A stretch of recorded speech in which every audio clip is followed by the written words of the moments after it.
শিক্ষার্থী আসসালামু আলাইকুম। আজ আমরা পঞ্চম শ্রেণীর অধ্যায় 2 গাণিতিক বাক্য 3 নম্বর হিসাব করি অঙ্ক 1 সমাধান করব। এরকম হিসাব করি আগে এই অঙ্কগুলোকে সরল করে বলা হতো, তো এখন বর্তমান বই অনুসারে হচ্ছে হিসাব করে লেখা আছে, এই জন্য আমি হিসাব করে লিখলাম। এগুলাকে সরলও বলে। পর্যায়ক্রমে কিভাবে করবে এটার একটা নিয়ম, সেটা হচ্ছে আমরা বর্ডমাস হচ্ছে কি সংক্ষিপ্ত যে অঙ্ক করার নিয়ম। বিতে হচ্ছে ব্র্যাকেট, আমি ব্র্যাকেটটা না লিখে পুরো চিনার জন্য সবগুলো ব্র্যাকেট লিখলাম। প্রথম বন্ধনী, দ্বিতীয় বন্ধনী, তৃতীয় বন্ধনী, অর্থাৎ ব্র্যাকেট এর বাংলা হচ্ছে বন্ধনী। প্রথম বন্ধনীর কাজ আগে করব, তারপর দ্বিতীয় বন্ধনী, তারপর তৃতীয় বন্ধনী।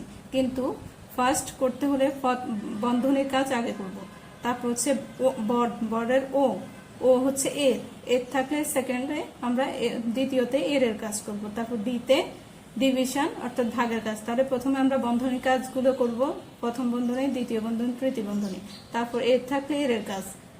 নেক্সট হচ্ছে ভাগের কাজ, তারপর মাল্টিপ্লিকেশন অর্থাৎ গুণ, তারপর হচ্ছে যোগ, এডিশন এন্ড সাবট্রাকশন হচ্ছে বিয়োগ।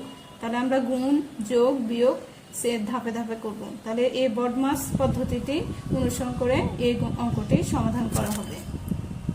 তাহলে ফার্স্টে হচ্ছে আমরা প্রশ্নটা লিখব 7 গুণ দ্বিতীয় বন্ধনী, তৃতীয় বন্ধনী 6, দ্বিতীয় বন্ধনী 24 বিয়োগ প্রথম বন্ধনী আছে, এই জন্য আমরা প্রথম বন্ধনীর কাজ আগে করব, আর বাকিগুলা পর্যায়ক্রমে করব। তাহলে 9 আর 2 যোগ করলে হবে 11। তাহলে আমরা 11 প্রথম বন্ধনীর কাজ করতেছি। যেহেতু প্রথম বন্ধনীতে সংখ্যা 3টে, তাহলে আমরা প্রথম 2টি করতেছি। 9 2 11 বিয়োগ 1। তারপর আবার দ্বিতীয় বন্ধনী,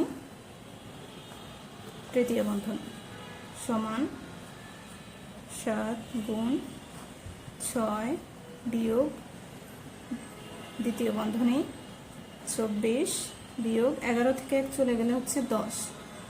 তাহলে আমাদের প্রথম বন্ধনী উঠে যাবে, যেহেতু প্রথম বন্ধনীর কাজ শেষ, তাহলে আমাদের দ্বিতীয় বন্ধনী থাকবে।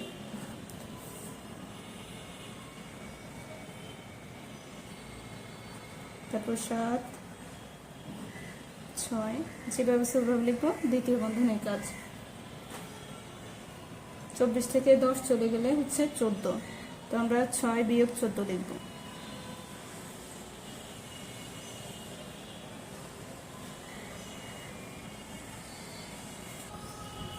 এখানে যোগ চিহ্ন, যোগ দিতে হবে, যোগ। তারপর তৃতীয় বন্ধনীর কাজ করব। 7 গুণ 6 আর 14 যোগ করলে হচ্ছে 20। তারপর হচ্ছে আমরা বিয়োগের কাজের শেষে আমরা যোগের কাজ করলাম। যেহেতু বন্ধনীর কাজ পর্যায়ক্রমে করেছি, তৃতীয় বন্ধনী শেষ, এখন আমরা কি আছে, এখন হচ্ছে আমাদের গুণ আছে। তাহলে আমরা গুণটা করে নেব। 7 গুণে 14 0 140। এভাবেও পাশাপাশি করতে পারো, 7 0 0 7 গুণে 14, তাহলে 140। এই উত্তর, এটাই উত্তর। তোমরা খেয়াল করবে অঙ্ক করার সময় বর্ডমাস পদ্ধতিটি অবশ্যই খেয়াল করবে, প্রয়োজনে তোমরা এটা মুখস্থ করবে। BODMAS, B for bracket, 3 bracket, first bracket, second bracket, third bracket. ও হচ্ছে এর অর্থাৎ ও মানে অফ মানে এর। ডি ফর ডিভিশন, ডিভিশন মানে ভাগ। এম ফর মাল্টিপ্লিকেশন মিন্স গুণ। A for addition, addition means যোগ।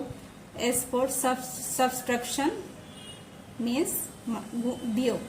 তো আমরা এই পদ্ধতিটি অনুসরণ করে আমরা পর্যায়ক্রমে সরল অঙ্কটি সমাধান করলাম।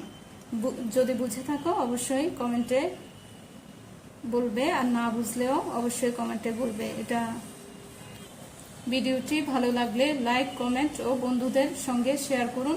এমন আরও গণিতের ক্লাস পেতে পেজটি সাবস্ক্রাইব করে FFC ম্যাথ একাডেমির সঙ্গে থাকুন। ধন্যবাদ।